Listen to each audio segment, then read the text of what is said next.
And I now look to Myah Popat, Pembroke College, and a member of Standing Committee to open the case for the opposition.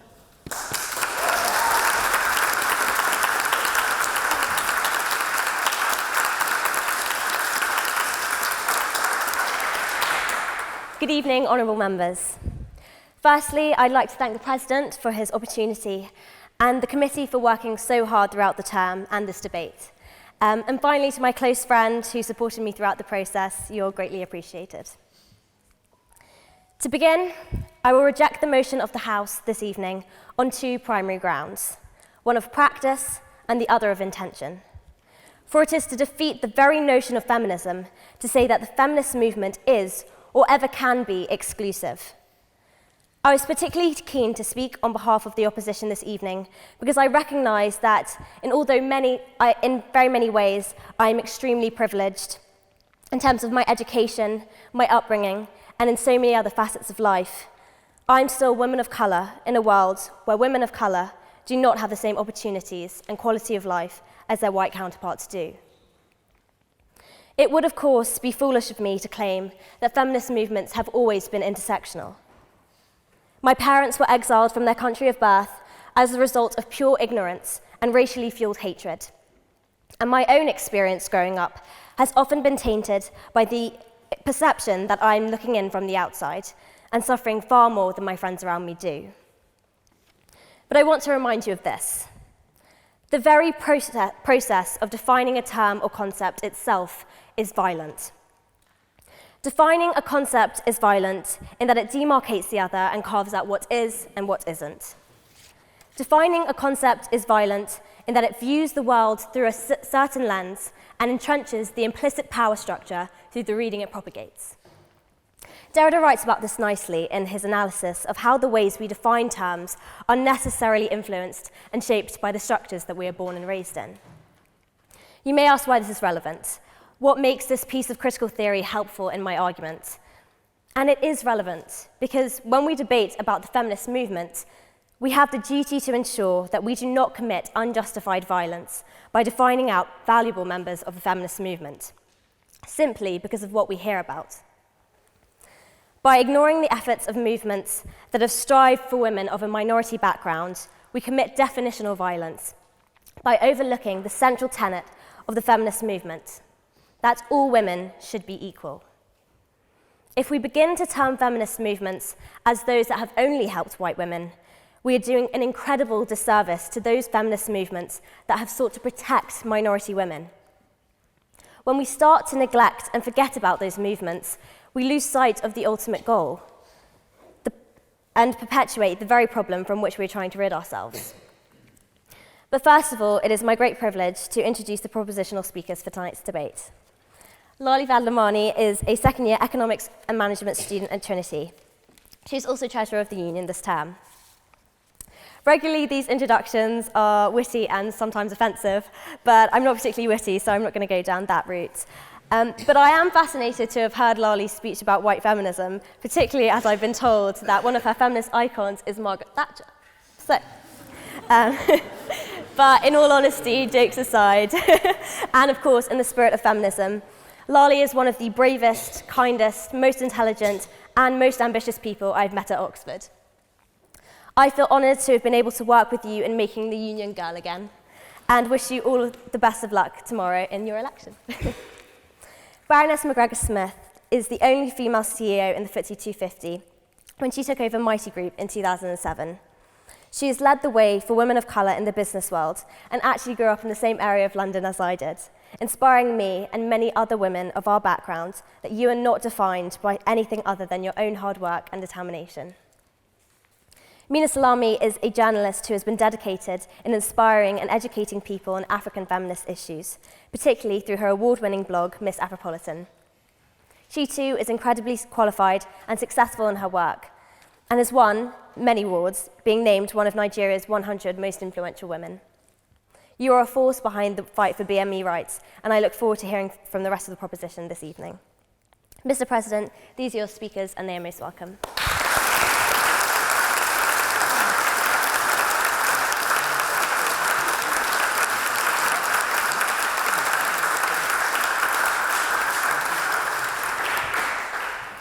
I shall begin with a quick outline of what we must hold a feminist movement to be: a political and social campaign that fights for reform and ultimately equality in issues that affect individuals who identify as women.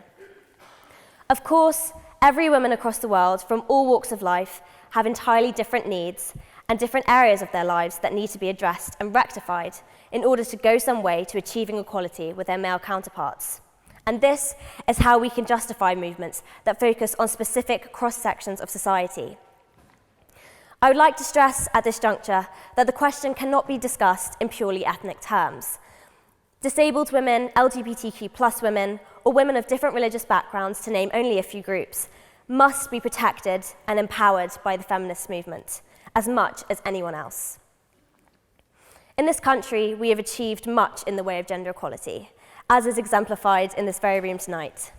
You are, hopefully, listening to a woman of colour at a society that promotes the values of equality and freedom of speech. This would not have been so possible so long ago, even in this country, and in some parts of the world, it still isn't. You'll often hear that 1 in 4 women will experience domestic violence in their lives. But black women are still 3 times as likely to die as a result of domestic violence than white women. It is clearly, therefore, not a neutral playing field. And the hangover of thousands of years of ingrained and institutional discrimination in terms of race, gender, and sexual orientation can still very clearly be felt. With that being said, and in the knowledge that certain movements are orientated towards issues that benefit cis, straight women, and that as a result, it has been argued that those movements directed towards white women are lonely at the top, I would still like to argue against the motion. It is not some feminist movements, or even most feminist movements, that the motion proposes to disregard minority women. Instead, it makes no distinction between any and all feminist movements, and it is on the basis that I can simply not endorse it. It is far more symptomatic of the problem of institutionalized racism, which is what we should be condemning rather than all feminist movements. You may think I am playing a semantic battle and merely quibbling with irrelevant concepts here, but think about this. The concept of assimilating every single feminist movement into one umbrella concept is entirely to overlook the reality that there has been a plethora of feminist movements that have tirelessly dedicated themselves to represent ethnic LGBTQ+, disabled and religious minority groups, in the hope that they too will one day achieve the rights and experience of their male counterparts. The more high-profile movements, such as the suffragette movement or the fight against page 3, have received a greater amount of attention, but these are not the extent of the movement as a whole. And to believe that they are so would be to dismiss and belittle all other movements that continue to labour on behalf of different women of different needs. For example, the Black feminist movement, for those not acquainted with it, is a movement that ideologically connects sexism to racism and class oppression to gender identity. Instead of being black and a woman, the feminist movement seeks to explain that being a black woman is a separate identity overall.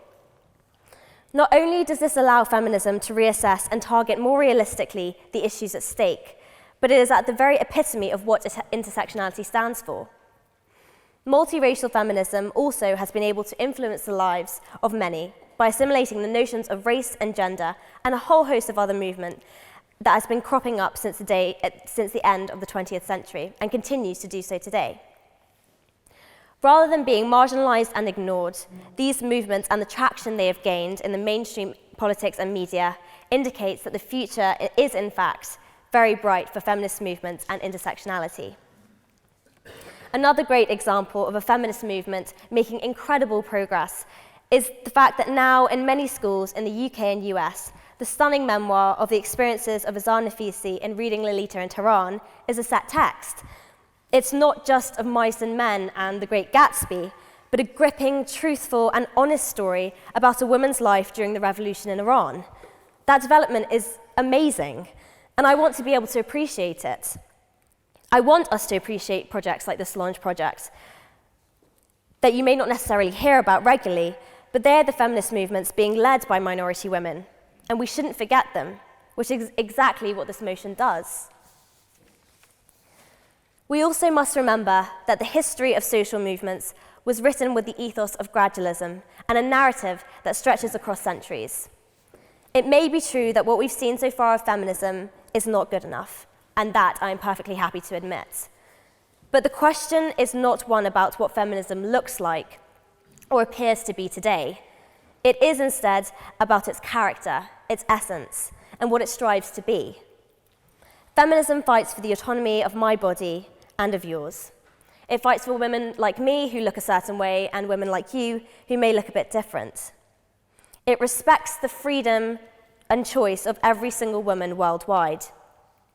The single most important property of feminism is that it leaves no woman behind. And so any movement which neglects this fundamental principle isn't feminism, and any that does not hold equality at its core perpetuates the issue of inequality further. You may think I'm pushing a little far to establish this definition, but it's not only true, but morally imperative that we conceive of the feminist movement as a movement founded upon inviolable principles, as an ideology that has very high thresholds of qualification. Any movement that claims to be feminist, but who fails to shoulder the intersectional responsibilities of feminism, has no right to call itself feminist.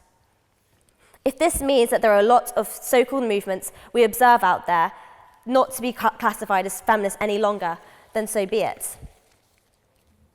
A vote for the opposition is a vote for the recognition and appreciation of the outstanding feminist movements that have supported and continued to support minorities. It is a vote against the toxic atmosphere that threatens the feminist movement today. And most of all, it is a vote for equality and recognition of minority women and their plight against sexism. For the integrity of understanding feminism and its continued progress, and most importantly, the acknowledgement and gratitude towards my sisters of every minority background and their hard work, I implore you to vote against the motion. Thank you.